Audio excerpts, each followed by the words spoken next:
Are you a teacher? Do you have to teach virtually now because of the coronavirus? Are your students sick and tired of constantly having to find the new link on your Canvas announcements and click on that one and hope they get into your class page? Me too. I'm going to show you how to fix a lot of that. I can't help you work from school anymore right now. I can't stop a pandemic. But I can show you how to make it so you only need one Zoom link to get your students into your class page every single time. So last week, we covered how to make this really nice, well-formatted homepage on there. Clear, concise information for your students. Probably not the prettiest. But some of you may have been wondering, Mr. Delgado, what's up with this link? I have to make a new meeting link every time. I schedule a new meeting, I make it, and then I have to post it as an announcement, right? Wrong. There's another way. I know I sound like a bad infomercial. I'm trying to, though. But a good infomercial. So everyone, if you have, if your school is set up this way to have a proper Zoom URL, which ours is, you'll have a custom URL. And I talked about it in the last video, but I didn't explain it fully. If you go over to your profile, and you have a thing that says personal link, you can customize it by pressing this button. I like mine to just be my last name. Having that there gives you a link that students can find you in every single time in your personal meeting room.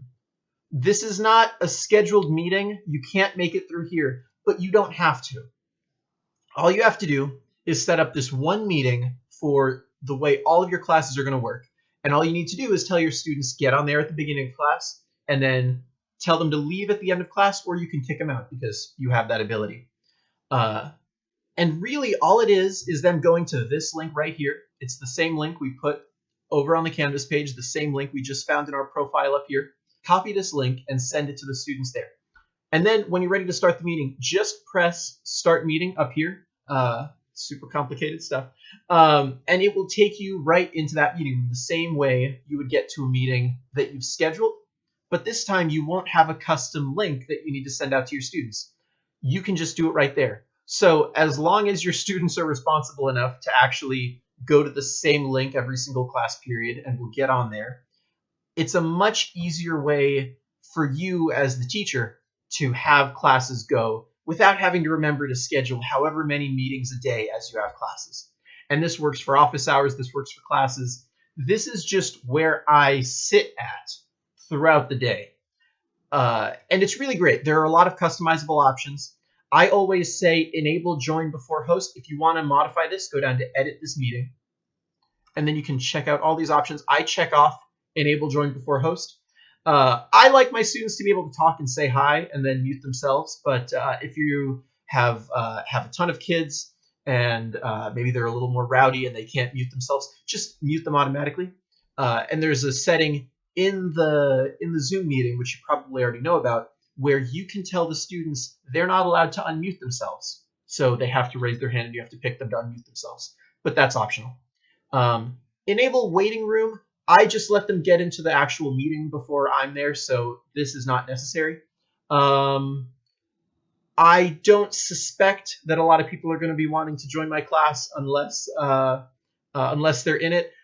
Although actually, I had a random student from some other school hop in my link yesterday, I think probably because Delgado is a common name. And check this off if you want to record your classes.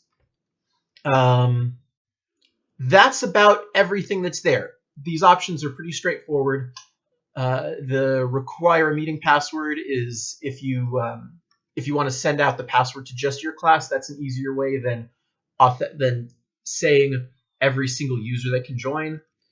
And that's about it. At this point, you can just hit save once your options are all set up. And you can even change different things like the like who's allowed to have video or not. If you don't want to see your students, or if you have a very large class, you can set it so you're the only one who has video capabilities if students sharing video is a distraction. But I think it's a nice way to see who's actually there listening. So that's it for today's short little video. I hope this was useful to you, and I hope you enjoyed it. See you in the next one.